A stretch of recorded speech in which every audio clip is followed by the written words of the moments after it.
Hola, hola a todos y todas los que nos acompañan hoy día sábado. Me toca darles la bienvenida a esta presentación y conversación con Rosabety Muñoz para presentar en el contexto del FAS, del Festival de Autores de Santiago, su antología Misión Circular, publicada en marzo de este año por la editorial, en la colección Lumen de poesía.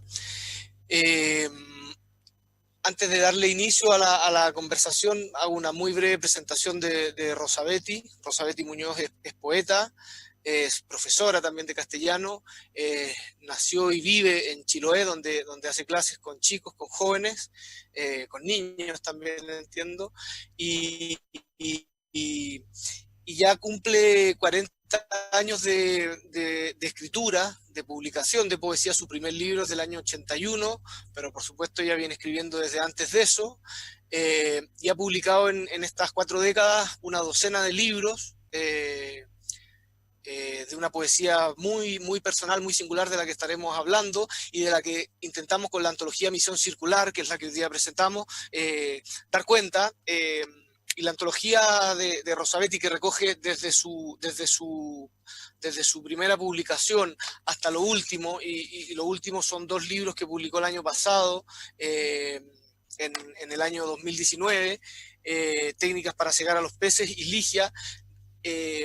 Hace un arco que en la antología no lo dispusimos cronológicamente, sino que parte con lo último, con estos 2 libros que menciono de 2019, y va siendo una antología que retrocede en el tiempo hasta llegar a 1981 con Canto de una oveja del rebaño, que es su primer libro, y de ahí vienen recogidos 2 libros enteros, Hijos de 1991, Ratada de 2005, y al final del libro viene un libro incluido entero que estaba inédito, que se llama Veteranos, que es de lo último de la autora. Además, este año publicó, después de la antología, Santo Oficio, con lo cual en los últimos 2 años Rosabety ha publicado 4 libros nuevos, digamos.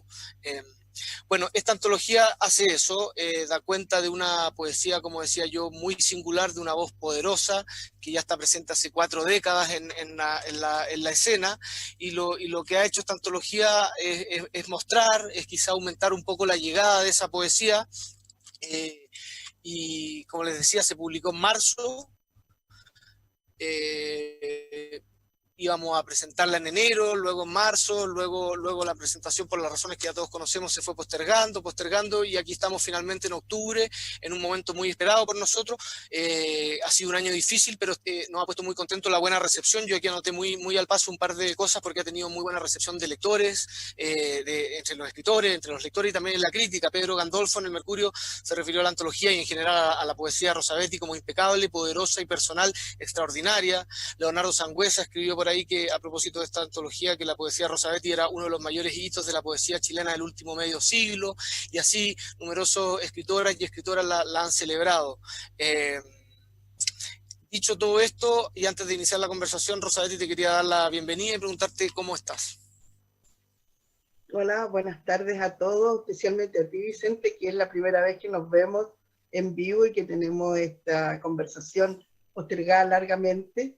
Hemos tenido mucho contacto epistolar y conversaciones telefónicas, pero el tema del contacto directo es nuestra primera vez.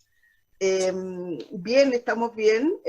Yo diría que somos de las personas privilegiadas que pueden mantenerse encerradas en sus casas, que podemos estar trabajando y que podemos estar leyendo y haciendo mucha vida interior, que me parece un lujo. Así es que bien. Qué bueno, me alegro, estoy de acuerdo contigo, sobre todo en estos tiempos tan raros y que ahora vuelven a ser un poco convulsos. Yo ahora, minutos antes de empezar, estaba repasando la antología, y en particular Ligia, que es el libro que abre nuestra antología, que es uno de estos 2 que publicaste en 2019, y que habla del país, de alguna manera, y mira, marqué así al voleo algunos versos. Me impresiona lo actual, lo resonantes que se vuelven. Se hace patria cortando los hilos, echando abajo los volantines de colores. Se vuelve al país y lo encuentras abierto a todo lo largo. El país se llenó de gente sensata. Eh, y, y por ahí se decía una cosa que me pareció particularmente, como dijéramos, impresionante, duro, digamos, un poema duro que dice: este es el país que se construyó, para esto le sacaron las uñas a los amigos y tiraron al mar los cuerpos amados, atados a rieles, trozos de concreto. En el fondo en Ligia, y en algún momento se alude a la excesiva realidad de las calles, que estamos con eso tan encima, ¿no es cierto?, con lo que pasó ayer con este muchacho empujado al río por la policía, digamos, es un momento en que la realidad se vuelve, como dices ahí, excesiva realidad de las calles, y la intensidad es muy fuerte, y tu poesía me parece que siempre tiene lo político y lo social muy presente. Pero antes de llegar a eso, yo quería partir por el poema que abre el libro. Yo dije que la antología partía con el último libro y se retrotraía hasta el primero, que es de 1981. Sin embargo, a modo de prólogo, lo abre un poema que ha tenido como mucho éxito, digamos, mucha muy buena recepción, que se llama Arrambó, que es un poema que estaba firmado en el año 78, cuando tú tenías 18 años, que es muy impresionante. Entonces me gustaría detenernos un poco en ese poema que no estaba publicado, salvo en alguna antología, pero no estaba recogido el libro. No sé si tú te animas a leernos ese poema, Rosabetti, y luego me gustaría comentarlo un poco. Bueno, leo a Rimbaud, que tiene un epígrafe para volver a vernos mañana como siempre. Si supieras, Rimbaud, cómo está la vida en estos días, volverías a irte y con los nuevos adelantos le darías unas cuantas vueltas a nuestro pobre mundo. Porque es verdad que todo es difícil. Es verdad que solemos pasear nuestra precariedad en los colectivos gritando por la salvación del alma. Es verdad que nuestros cementerios crecen y los llenamos de flores y mandamos a escribir las esperanzas en cemento. Y es verdad también que necesitamos fuerzas como la tuya para tomar por asalto la poesía. Sí, seguimos sufriendo por las mismas cosas, pero tú elegiste meterte de cabeza en el engranaje, declarando inalcanzable la maravilla, y nosotros solo desearíamos que hayas estado equivocado o que algún resabio de perversidad te haya hecho callar otra verdad definitiva, porque Rimbaud, el hombre no puede ser tan poca cosa. Gracias, Rosabetti. A mí me parece, y todos los comentarios que he recogido más o menos dicen lo mismo, un poema impresionante en sí mismo, que de alguna manera define un camino, una concepción de la poesía, y que se vuelve doble o triplemente impresionante cuando uno sabe que lo escribiste a los 18 años. Diciéndolo en el lenguaje Rimbaud, de alguna manera sería una especie de iluminación, porque es muy curioso que alguien tan temprano escriba un poema tan contundente, tan rotundo, y a la vez que tenga una idea tan clara como de lo que la poesía puede y no puede ser. No sé si me cuentas un poco, si nos cuentas un poco la historia de ese poema, cómo fue la escritura, qué recuerdas, por qué no lo habías recogido en un libro, por lo menos acá. Yo lo primero que querría decir es que la verdad es que yo no recuerdo casi ni parte de infancia ni adolescencia sin estar escribiendo. Escribí siempre. Y como anécdota yo cuento a veces, y a mis niños también, a mis hijos, se ríen de eso, porque cuando yo estaba en séptimo básico publicaron mi primer poema en un diario, aquí en el diario La Cruz del Sur, que era en Ancud. Y mi mamá lo guardó por años, se recorta, esas cosas que son como que van señalando caminos también. Yo era como bien obsesiva con que quería ser escritora. Entonces escribía mucho, pero por supuesto, cuando realmente empecé a relacionar el tema de la poesía con la vida misma y con más allá de un territorio propiamente de la palabra en un libro y alejado de lo que era la vida personal, entrada a la adolescencia ya en los últimos años de la educación media, cuando me encontré con la poesía de Nicanor Parra. Yo ya leía bastante y me hacían aprender poemas desde muy niña, de Gabriela Mistral, de Amado Nervo, lo que se estudiaba en la escuela. Y entrar a finales de la adolescencia ya en un liceo público donde donde se palpita muy bien en la ciudad, en un liceo donde llegábamos todos aquí en Ancud y no había la segregación que hay hoy. Por lo tanto, se podían leer muy bien todas las huellas de las vidas de la ciudad en el espacio donde nos encontrábamos los jóvenes estudiando. Y tuvimos muy buenos profesores de lenguaje, leímos mucha literatura latinoamericana. Yo creo que fue ir adentrándome, ir trenzando todo ese deseo que tenía de esa atracción por la palabra, atracción por este mundo un poco montado, ¿no?, entre lo que entendemos por realidad y lo que es fantástico o imposible, que escuché mucho cuando era niña en los relatos familiares o en la cotidianidad de los lugares rurales y las islas aquí. Fundir todo eso en una palabra que yo quería armar como propia, personal, fue el trabajo de esos últimos años de la media y de los primeros universitarios. Y fue fundamental encontrarme con los poetas del grupo Índice en Valdivia. Yo creo que ahí se terminó de construir este poema, porque yo tenía un esbozo, lo escribí casi de un tirón cuando tenía esa edad, ese poema estaba...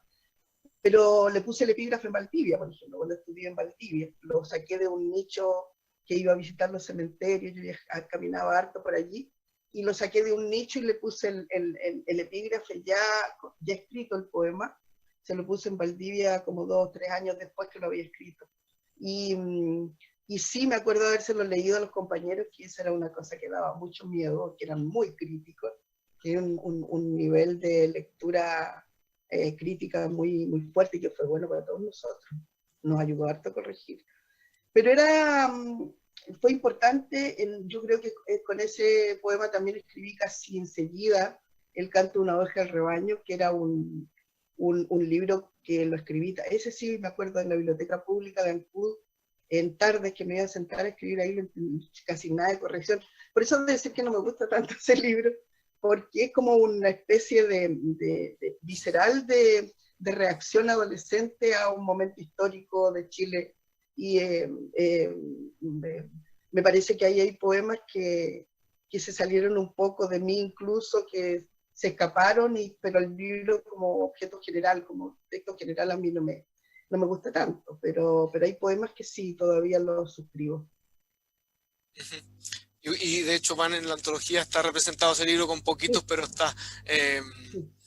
Me recuerdo que cuando estábamos armando en algún momento me dijiste cómo pensamos esto como un paseo por tu poesía, dijiste, bueno, hay aldeas más elementales o más primitivas, refiriéndote a la inclusión de este libro, de los poemas de este libro. Pero en este poema Rambó, al final tú dices una cosa que dices por ahí, pero tú elegiste meterte de cabeza en el engranaje, declarando inalcanzable la maravilla, y nosotros solo desearíamos que hayas estado equivocado o que algún resabio de perversidad te haya hecho callar otra verdad definitiva.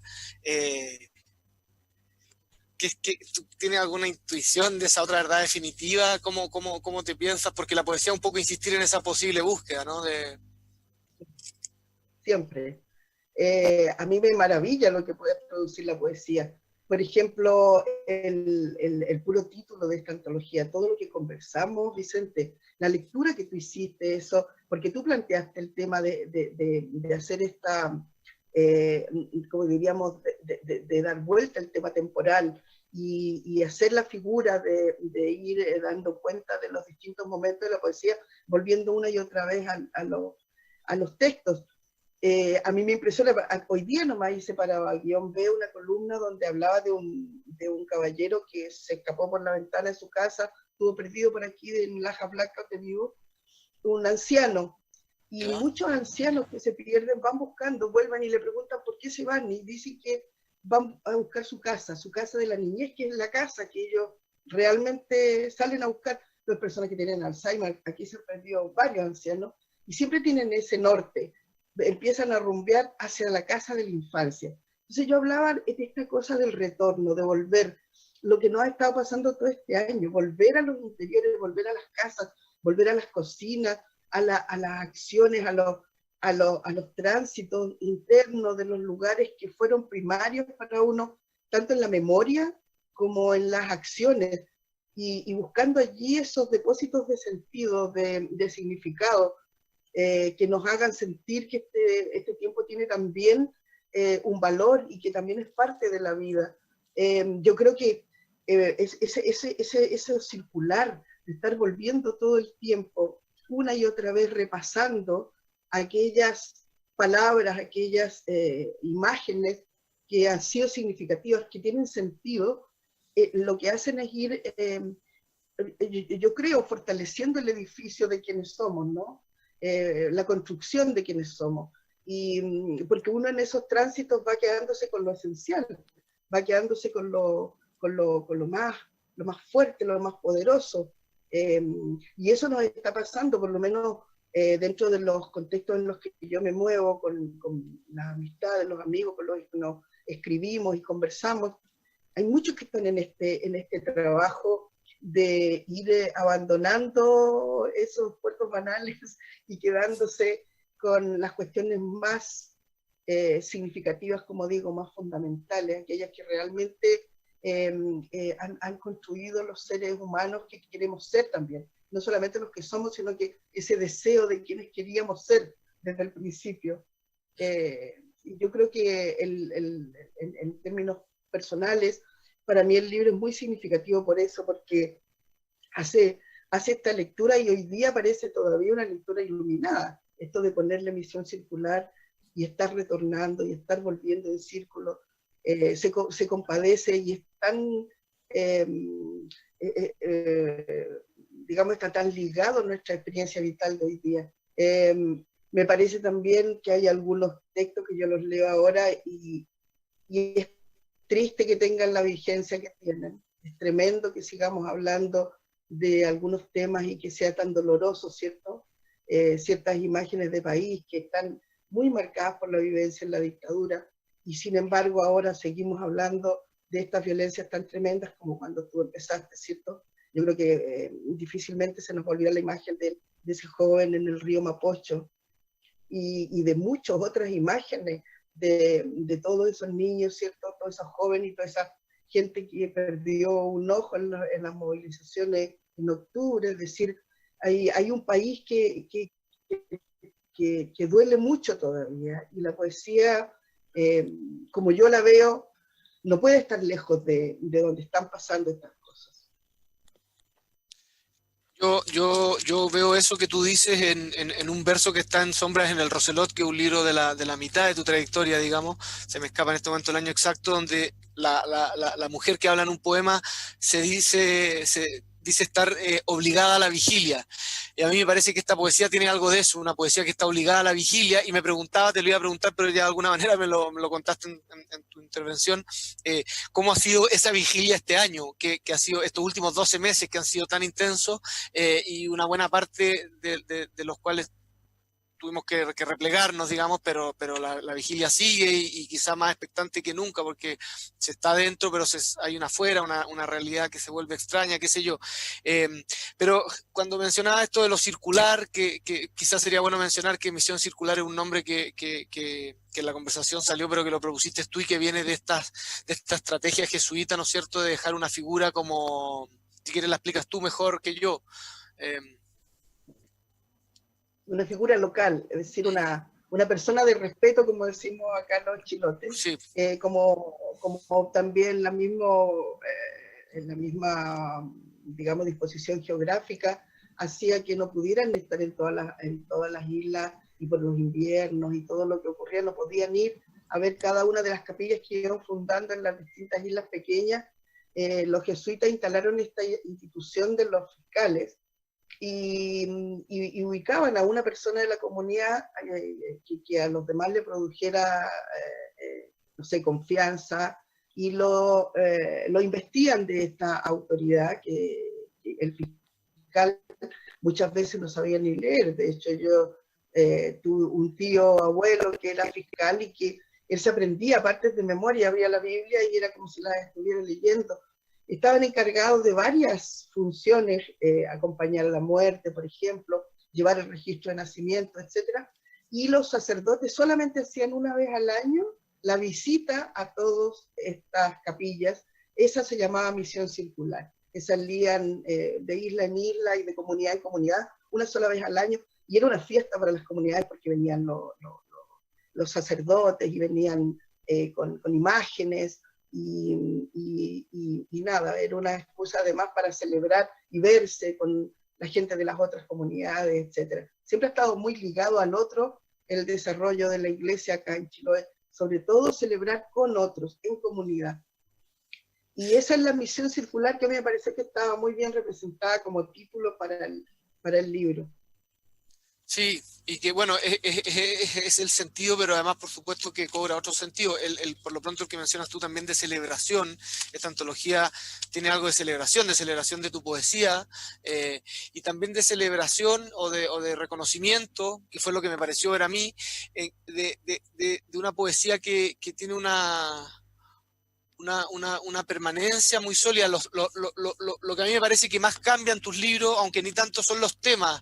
Hay un libro que se llama Hijos, hay un libro que trata sobre la peste, la ratada, hay un libro que trata sobre la vejez, veterano, hay otros que tratan sobre el nacimiento, los abortos, hay otros que tratan, digamos, sobre los otros, los que llegan, qué sé yo, pero siempre hay una escritura que es muy similar, una versificación que ahí yo tengo un punto que hacer, que parece una poesía en general, es una poesía de poemas breves, de versos breves, que parece sencilla, pero a mí me parece que estos versos breves, sencillos y libres en su métrica, no debieran llamar a confusión. Ahí me parece a mí una destreza técnica bastante asombrosa detrás, y que quizá, aparte de una destreza técnica, me parece que puede haber una estrategia poética, no lo aseguro, te lo pregunto, pero es mi impresión, que tiene que ver con volverse la escritura ella misma sencilla para dar cuenta de algo muy complejo como son las relaciones humanas, intrincadas, a veces oscuras, porque se mete a veces en zonas muy oscuras tu poesía, y también de la relación de lo humano con la naturaleza, que también es un actor muy, o sea, es protagonista en tu poesía. Entonces, no sé si a ti te parece no sé si conscientemente o no, pero si tú lo detectas eso, que tu poesía se hace sencilla, entre comillas, como una manera de dar cuenta de la complejidad y a veces de la oscuridad de las relaciones humanas. Sí, varias veces hemos comentado el tema con gente con la que he estado cercana trabajando, porque uno trabaja mucho con otros. Yo tengo esa experiencia de formación, de haber conversado mucho de poesía para hacer mis propios textos, ¿no? Yo creo que hay como una formación conjunta con muchos compañeros escritores del sur de Chile. Y una de las conversas que teníamos siempre era respecto de el yo, este sujeto que escribe, que a mí me interesaba más bien, no lo llamaría representar, pero sí recoger las voces de las propias gente, cómo habla y cómo se cuenta y cómo se dice a sí misma, cómo dice su mundo. Yo recolecto muchas frases textuales de mi estudiante, de viejas, de repente escucho por ahí el sonido de las palabras, la manera de concentrar, digamos, en la economía del lenguaje, son las mujeres con las que yo me crié y las mujeres viejas que yo le llamo las mayores, son de pocas palabras, no hablan demasiado, y sin embargo transmiten muchísimo, transmiten con una textura y una densidad en su discurso, en las frases que usan, la manera de hablar de lo que les pasa, que yo creo que tratar de reproducir ese ámbito general en la palabra poética es lo que ha hecho que mi lenguaje vaya derivando cada vez más hacia eso.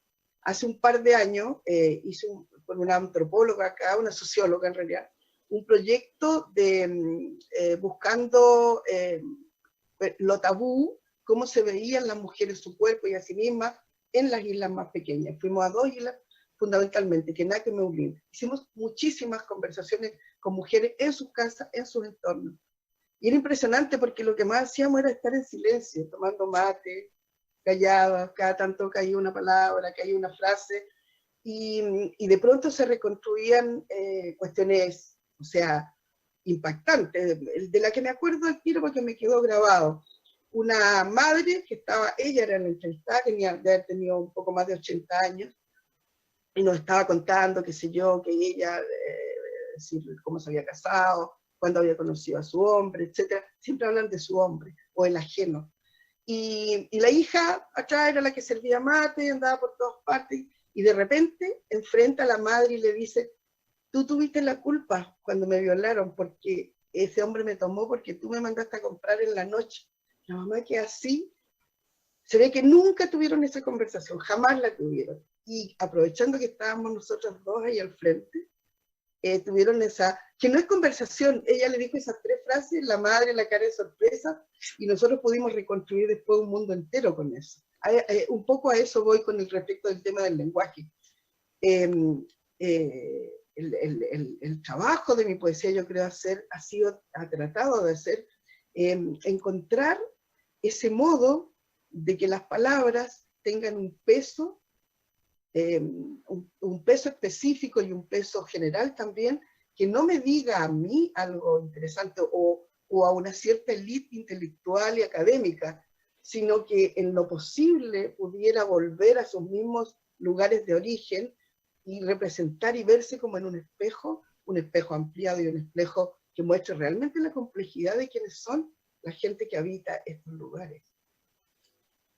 Sí, hay un ceder la voz. También tú mencionabas la lectura temprana tuya o determinante en algún momento de Parra, de la antipoesía, y yo lo que veo de la antipoesía más fuerte en tu escritura es justamente eso, como el ceder la voz, el atrapar voces, darle la voz a personajes, particularmente a mujeres. Tu poesía está repleta de mujeres, lo que por ahí llaman en alguna serie de poemas el mujerío, y aparecen como voces protagónicas, que me parece que puede tener que ver con lo que yo te preguntaba, como con un replegarse de cualquier voluntad o cualquier verbosidad o cualquier alarde, digamos, técnico, cualquier exceso retórico, para dar cuenta de lo esencial y para dar la voz. Serían como las 2 operaciones que yo detecto en tu escritura. Y un poco de la mano de eso, también te quería mencionar otro tema que a mí me parece que siempre está en la literatura, como no, digamos, pero que en tu poesía, así como en ciertas obras literarias, cobra una particular relevancia, es la presencia protagónica, absolutamente protagónica de la naturaleza. La naturaleza en todas sus dimensiones más dulces, digamos, desde la aparición de muchas frutas hasta su dimensión más amenazante. Hay viento huracanado, están las ratadas, las lluvias, en fin, hay ratas, está luminoso, la amenaza. ¿Cómo ves tú, sobre todo con tu vida allá, digamos, donde la relación con la naturaleza está tan directa, mucho menos mediada, por lo menos, que los que vivimos en ciudades? ¿Cómo ves tú o cómo piensas tú esa relación, digamos, entre naturaleza, destino humano en tu poesía? Yo siempre me acuerdo cuando la gente piensa que vivir en pueblos chicos, en lugares como este, es aburrido, que les gusta la vida citadina, porque siempre están ocurriendo cosas y como la aventura está a la vuelta de la esquina y etcétera, y una estimulación permanente. Yo creo que eso tiene que ver simplemente con un poco conocer tal vez ciertos mundos como estos, donde está el nivel de complejidad que tú puedes tener incluso en un mismo día varios climas diferentes. Siempre es inesperado lo que va a ocurrir aquí en Chiloé con el clima.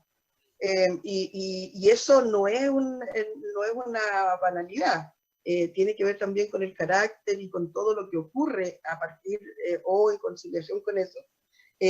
Yo pensaba cómo mi memoria está plagada de hechos maravillosos respecto de eso. Por ejemplo, salir a mariscar, ¿cierto? Lo que todo el mar era capaz de dar, que la gente salía en las mañanas, las mamás dejaban hechas algunas cosas en la casa y salían con un balde a mariscar en la playa cuando vivían en Quenac y sacaban tacas, navajuelas, lo que necesitaban para su almuerzo y todas juntas y volvían y hacían el almuerzo, etcétera. Esa generosidad de la naturaleza, esa generosidad que todavía se ve hoy, que la gente va a visitar a un pariente y siempre lleva un poco de papa, zanahoria, algunas lechugas, siempre hay algo que tú puedes darle a otro, y eso tiene que ver directamente con la tierra, con la naturaleza, que hay tomarla de a poco, pero también ser capaz de retribuir con ella los afectos, etcétera. Y también la cosa tremenda y horripilante que es cuando vienen los azotes horribles de los tiempos, de los temporales, por ejemplo, y uno de verdad piensa que al otro día no va a haber nada, que no va a ser posible que los cercos y los techos resistan esos vientos que a veces aparecen de 100 kilómetros. Viví en Chaitén 5 años, y allí amarraban las casas. Yo creo que pocos chilenos saben de que los servicios públicos tienen que salir a amarrar las casas. Después pueden consultar cómo es el proceso, pero me tocó vivir cuando amarraban las casas, por el nivel de vientos que había, la fuerza de los vientos que había. Entonces, cuando tú tienes esa sensación vital de que el mundo se puede terminar en una noche, es bien difícil que pienses que hay monotonía o que no tiene. Cada gesto y cada día tiene un sentido distinto y un sentido poderoso y fuerte. Y las relaciones también se construyen en torno a eso.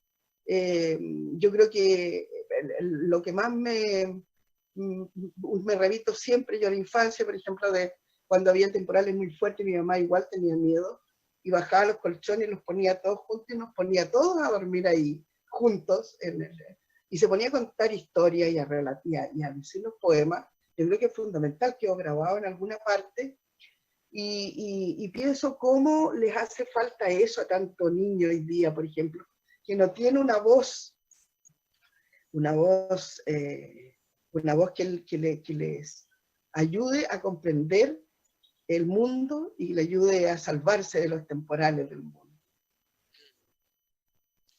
Yo escuchándote me recordaba a propósito lo conversamos hace poco, una cosa que me tocó escribir sobre tu poesía. Me parecía que finalmente, a propósito de esta relación con la naturaleza, de esto que tú dices, que hay noches que uno cree que el mundo no va a seguir al día siguiente, que los vientos huracanados son tales que se va a acabar todo, de la misma manera también te enfrentas a situaciones donde la vida se vuelve oscuro, y a mí me parecía que lo que resuelve tu poesía de alguna manera era, dicho en un verso tuyo, cómo brillar después de tanto oscuro, de esa noche que parece que las tinieblas van a quedar para siempre, o de situaciones de violencia, de mucha oscuridad en las relaciones humanas. Sin embargo, siempre en tu poesía, para que no parezca otra cosa, digamos, hay una cosa luminosa, hay una cosa luminosa casi en el sentido Mario Lebrero, que es un autor que alguna vez hemos comentado. Hay una manera de dar cuenta de la experiencia propia y de la ajena, pero sin acentuar de más ni el desencanto, ni la desconfianza, ni nada. Y yo quería pedirte un poco a propósito de eso y a propósito de nada, simplemente de su belleza, que me parece rotunda, si podías leernos un poema que está que es el primero que recoge la antología de tu libro El lugar de morir, de 1987, que está en la página 165.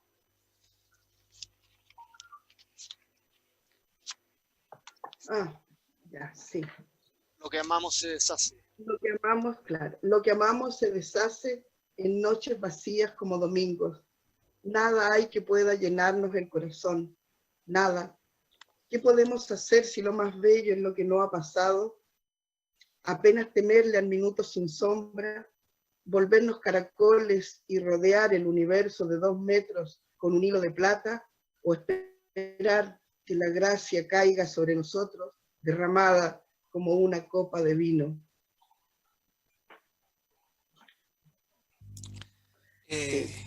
Siempre me gusta vivir, ya lo decía, quien dice eso, Mayakovsky, siempre me gusta vivir, ya lo decía. Eso es lo que pasa, aunque haya tanto oscuro, cuando haya tanto tremendo, uno, de todos modos, el amor por la vida y por los demás, yo creo que los afectos, estos lugares están llenos de afectos, llenos de ternura, a pesar de las vidas durísimas. Y me acordaba que cuando llegué a vivir a Chaitén, la gente me decía, ahora sí que va a escribir bonita poesía, porque esos lugares son indescriptiblemente bellos, es realmente soberbia la naturaleza. Y ahí escribí Retradas, que debe ser el libro más duro, sí, duro y oscuro de los que he escrito. Sí. que está entero en la antología. Pero claro, yo por eso apuntaba a eso, a que están momentos, tú mencionas ahora Ratada como momentos de oscuridad y todo, pero siempre está como latente ese, como decía en este poema que acabas de leer, ese esperar que la gracia caiga sobre nosotros, y además derramada como una copa de vino. O sea, ahí hay dos señales como del goce, de que caiga la El gracia y que goce. caiga el vino. ¿Ah? Sí, sí, eh, pues. Y sí, los chilotes somos muy celebrantes. Yo creo que eso es lo que más, mira voy a decir a lo mejor una tontería, pero a mí me provoca algo especial. No quiero que se malentienda, no es que yo esté en contra de las medidas sanitarias, pero los dos focos grandes que no había aquí en el club de contagio, el ¿Ya? primero fue un raitimiento que ocurrió en marzo, un raitimiento que es cuando matan un chancho y hacen una fiesta enorme con vecinos y amigos, y el ¿Ya? segundo acaba de ser la semana pasada un curanto enorme también en Quetalmahue. Es decir, hay una capacidad celebratoria y de estar con otros que cuesta mucho Contrariar un poco sí. renunciar a ese. Mm, Sí. mm. Oye, a propósito de lo que hemos hablado, bueno, de todo lo que hemos hablado, pero en particular también de esta cosa un poco, entre comillas, o no, no, sin comillas, digamos, investigativa o exploratoria que tiene tu poesía de ciertos temas, de ciertas realidades, del final de la vida, por ejemplo, en veteranos, de la vejez, de la decrepitud, del nacimiento, de las ratadas, qué sé yo, y siempre una relación con la naturaleza. Me acuerdo de ese verso cuando leo de Violeta Parra: según el favor del viento va navegando el leñero. O sea, así de activa es la naturaleza en el destino y en las derivas que tomamos y que toman nuestras vidas. Me parece que tu poesía da cuenta de eso. A propósito de eso y de la mención a Violeta Parra, te quería preguntar cómo te ves tú, o más que cómo te ves tú, qué cercanías e intereses tienes tú en la tradición literaria chilena, no solo poética, sino en general, del presente y del pasado. ¿Qué autorías, qué voces, qué escrituras sientes cercanas? Eh,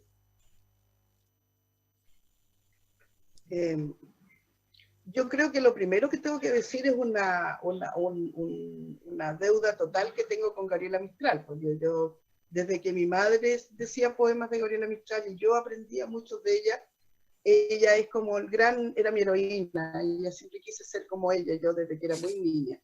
Pero después, Jorge Tellier, por ejemplo, hablando de todos los lenguajes que empezaron a ser como cercanos nuestros. Violeta Parra la leí las décimas completas en Concepción, cuando llegué a estudiar en el 79 a la Universidad de Concepción. Ese fue un tremendo encuentro también con esa palabra, con eso que se parecía tanto a la gente que a mí me interesaba decir, ¿no? Es decir, que como transmitir esa enjundia de la vida, de la manera que tiene ella de mostrar como un telón de fondo, ¿no? Todo un Chile, todo el Chile en ese caso de la zona central. Yo creo que a mí me golpeó fuerte ese texto, leerlo en ese tiempo, precisamente porque hablaba de lo que a mí me interesa, de lo marginado, de alguna manera, de la gente que no está en primer plano, que de pronto incluso es mal mirado. Los chilenos durante mucho tiempo se sintieron como abandonados aquí más acá del canal. Y las veces que ha habido atención sobre la isla, generalmente ha sido para sacar algún provecho económico, como ahora que se están vendiendo mucho los terrenos, ¿cierto? O que hay mucha riqueza marítima y de bosques que quieren sacar. Pero en general por nuestra cultura hay un respeto lejano que no tiene como, no ha habido como muchos elementos para rescatar y conservar la forma de vida que realmente quiere llevar el chilote. Entonces, ella me pareció también, como digo, Jorge Tellier. Yo leí mucho en la universidad, leí mucho a Ernesto Cardenal, por ejemplo. César Vallejo para mí es una cosa completamente movilizadora. Hasta los días de hoy, cuando lo leo, esa sí que fue una palabra que yo hubiese querido alguna vez que fuera más pariente de lo que hago. Yo creo que me falta todavía llegar siquiera a acercarme a lo que hizo César Vallejo, pero él es uno de los modelos, así como como altos para mí. Pero para allá puede que apuntes, yo creo. Me acuerdo una vez que en una entrevista Ricardo Piglia decía que si Nicanor Parra escribía en el lenguaje que hablamos todos los días, César Vallejo escribía en el lenguaje que hablaremos algún día. Y me pareció Qué buena que manera sí, de decirlo. que era Sí. una manera muy inteligente Sí. de leerlo y de decirlo. Yo creo, Rosabetti, que bueno, que hemos dado más o menos buena cuenta de la antología, de Misión Circular y de tu escritura en general. Se me queda un poco en función del tiempo, un par de cosas encima de la mesa que van a quedar ahí, digamos. Una de ellas era tu escritura también en prosa, no solo en tu misma poesía, que hay momentos en que te pasas a la prosa poética, pero a la prosa, sino también en tu trabajo como en prensa, como columnista. Este año y desde que empezó la pandemia he estado escribiendo en guión bajo, también en diarios locales, tú escribes sobre literatura. Dando cuenta en tus crónicas y en tus textos de la literatura y también del tiempo. Yo te leí varios textos que me parecieron muy, muy lúcidos respecto a los momentos que se estaban viviendo al principio de la pandemia, antes en el estallido, mediando la pandemia, en las relaciones. Pero bueno, lo menciono nomás para que la gente busque tu trabajo porque ahí hay otra Rosabetti que es la misma, digamos, que es otra variante de tu escritura, que está muy conectada con tu escritura. Eh, pero nada, quería hacer esa mención y invitarte a cerrar esta presentación con la lectura que nos puedas regalar de algunos poemas de, de Misión Circular. Mientras los Precisamente buscas, pensando en lo que, no, que decía precisamente lo que acabas de comentar de prosa, voy a leer un poema en prosa poética, ¿te parece? me parece. Yo, piedra. Recuerdo exactamente el día que encontré la piedra escondida debajo de un montón de la milla en la playa. Estaba cubierta de una capa oscura, algo viscosa, que me llevé a la nariz como si fuera el mar entero en el hueco de mi mano. Y yo tuve la culpa de rasparla hasta sacarle brillo. Enseguida se hizo una reunión en la escuela para instalar el motor de la luz eléctrica. Yo no sabía lo que podía provocar la piedra, así es que la andaba trayendo en el bolsillo de mi delantal, y cuando estaba sola me gustaba sacarla y pasarle un paño hasta que despedía unos destellos luminosos. Así, cada vez fue llegando el retén de carabineros, la lancha grande del maestro Ciro, la ampliación de la escuela. Cuando me di cuenta de los poderes de la piedra, mis vestidos me quedaban chicos, casi toda la gente andaba con zapatos y muchos jóvenes se habían ido para siempre de la isla. Entonces tomé el ágata maravillosa, ojitos de gato, y la envolví en un trapo negro. Después la metí debajo de una tabla suelta del piso, pero ya era tarde. Su efecto se había desatado y por inercia la velocidad del tiempo ya no paró más.